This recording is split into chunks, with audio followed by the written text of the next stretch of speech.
What made the situation even more surreal was Jake's mindset immediately after surgery. According to his brother, while still in the hospital, Jake was joking around, laughing, and asking to film TikToks. That moment alone perfectly captures who Jake Paul is, someone who sees content, branding, and attention as inseparable from competition. Even when lying in a hospital bed.at the start, there was real confusion about what kind of sparring or fight agreement actually existed. There didn't seem to be a clear understanding of whether this was supposed to be light work, controlled rounds, or something that would gradually turn more competitive. That uncertainty alone set the tone. Even those involved admitted they weren't fully sure how intense things were supposed to get, and that lack of clarity ended up playing a major role in how everything unfolded. Joshua is a heavyweight monster, and standing toe-to-toe would have ended the fight much sooner. While this style wasn't entertaining and certainly didn't thrill fans, it did allow Jake to last longer than most people expected. One major detail that many people casually ignored was Jake Paul's physical condition going into this bout.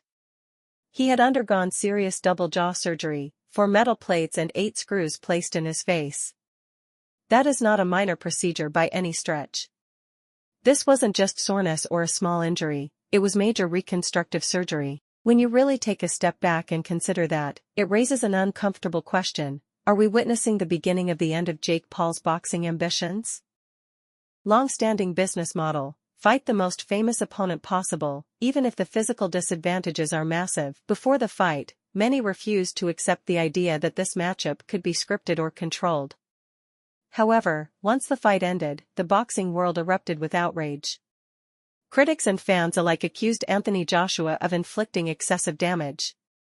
Some even went as far as claiming the fight should never have been sanctioned. Jake suffered severe facial injuries that required surgical intervention, reigniting debates around fighter safety, mismatches, and the ethics of celebrity boxing against elite professionals. From a tactical perspective, Jake Paul's approach was very clear. His goal was simple: avoid Anthony Joshua's power at all costs. Some called it running.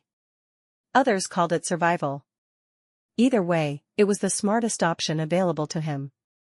Analysts like Brian Campbell and Shaka Majwi broke the fight down in detail. They pointed out how Joshua's raw power caused visible damage every time a clean shot landed. To counter this, Jake relied heavily on movement, circling the ring, staying off the ropes, and constantly resetting the distance. His defensive awareness helped conserve energy and minimize punishment, but it couldn't erase the obvious physical toll Joshua's punches inflicted. The fight became a textbook example of why defensive strategy matters, and why mismatches remain dangerous regardless. The big question now is whether this marks the end of Jake Paul's boxing journey. The realistic answer is no, at least not financially. As long as broadcasters like Netflix are willing to pay, and audiences continue to tune in, Jake Paul will remain in the boxing spotlight. This fight itself came together on short notice after another matchup fell apart. Jake has successfully cast himself as the villain, the heel, of boxing. People don't tune in to watch competitive purity. They tune in hoping to finally see him humbled. Many believed Anthony Joshua would be the one to deliver that definitive knockout, something previous opponents couldn't do due to age, size, or experience gaps. But because the outcome wasn't as decisive or satisfying as fans hoped, Jake paradoxically walked away with even more mystique.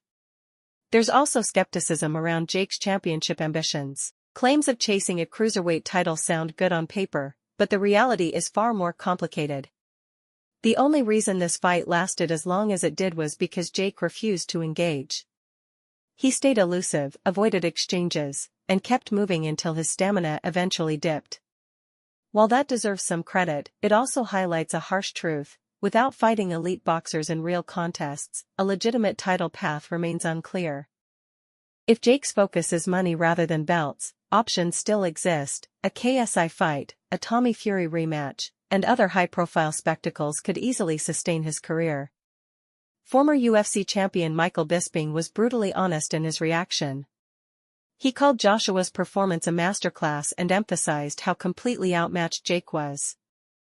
According to Bisping, the broken jaw and sustained punishment were inevitable when facing a bigger, stronger, technically superior heavyweight. Promotional hype simply cannot prepare someone for elite-level boxing reality. At the same time, Bisping acknowledged that Joshua himself didn't look fully motivated. He stayed at range, sometimes telegraphed punches, and didn't always capitalize when Jake was trapped in corners. Jake frequently turned exchanges into clinches, blurring the line between boxing and wrestling. The referee, many felt, should have intervened faster. Ultimately, once Joshua found his timing. Despite the spectacle, very few viewers actually enjoyed the matchup. It felt less like a fight and more like a test of how long Jake could survive. Still, respect must be given. Stepping into the ring with Anthony Joshua is a massive challenge, physically and mentally. But the reality remains, Jake never truly threatened Joshua. He never hurt him, never shook him, and never forced him to adjust. Financially, the bout was historic. Both fighters reportedly earned around $92 million. However, Joshua's earnings were heavily reduced by international taxation, leaving him with significantly less than the headline figure.